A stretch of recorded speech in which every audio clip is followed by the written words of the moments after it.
এক যে ছিল রাজা, তার ছিল এক রাজপুত্র। রাজপুত্র কোনো কাজই করতে পারত না। প্রজারা তাকে দেখলেই বলতো, আলানের ঘরের দুলাল।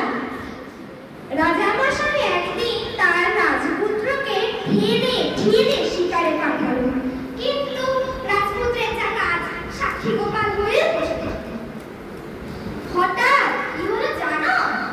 রাজপুত্রের সামনে এক বড় বাঘ এসে হাজির হলো। অকাল কুষ্মাণ্ড রাজপুত্র তো বন্দুক হাতে একবার এদিক ছোটে একবার এদিক ছোটে, কিন্তু তার হাত থেকে সেই বন্দুকের হাতের ধাক্কায় বন্দুক থেকে একটা গুলি বের হল, বাঘের গায়ে দিয়ে লাগলো। বাঘটাও মরে গেল।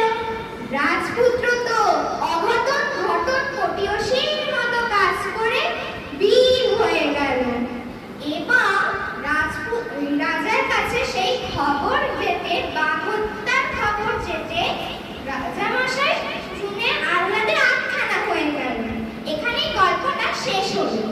আমরা এই গল্পের মধ্যে অনেক নতুন নতুন শব্দ শিখেছি, যেমন আলানের ঘরের দুলাল, সাক্ষী গোপাল, অকাল কুষ্মাণ্ড, অঘটন ঘটন পটিয়সী, আহ্লাদে আটখানা।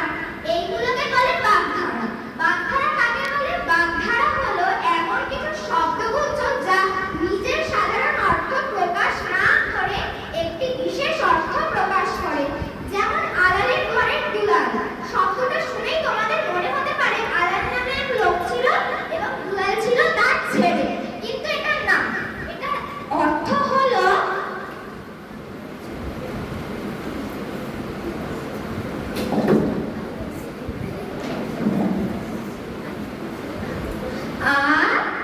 আদুরে।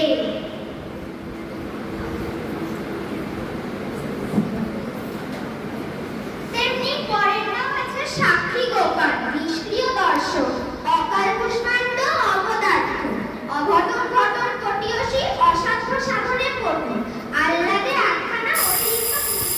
স্যার আর 2 minute sir, 2 minute sir, please sir, please sir. ঠিক আছে। আচ্ছা, তোমরা কি এগুলো বাদে আর কোনো বাগধারা বলতে পারো? বলো শ্রীদীপা। ঠিক হয়েছে, বসো। বাগধারার কিছু বৈশিষ্ট্য আছে। দেখো, সাধারণ অর্থ বাদ দিয়ে এক বিশেষ অর্থ বোঝায়। যেমন আলালের ঘরের দুলাল অর্থটা আদুরে বুঝিয়েছে, তার বিশেষ অর্থ প্রকাশ করেছে। এটি লেখার মান ও কথার ভাব অনেক সুন্দর করে। তেমনি এই দেখো, আজকে আমরা বলতেই পারি বিদ্যালয়ে চাঁদের হাট বসেছে, কারণ আমাদের বিদ্যালয়ে আমরা দেখতে পাচ্ছি অনেক গুণী ব্যক্তিরা একসঙ্গে জমা হয়েছে, তাই আমরা এটাকে চাঁদের। এবার আছে বাগধারা হলো কথা বলার বিশেষ ভঙ্গি। আজকের সময়ে দাঁড়িয়ে অনেক বিদ্যালয়ে কিছু শিক্ষক আছে 40 মিনিট পিরিয়ড করতে চায় না, আগে চা জল এটা খেয়ে 10 মিনিট লস করে যায়, ক্লাসে বেশি সময় থাকে না। তুমি যে পড়ানোর জন্য ব্যাকুল হয়ে উঠছো, ভালো লাগলো, অনেক বড় শিক্ষিকা।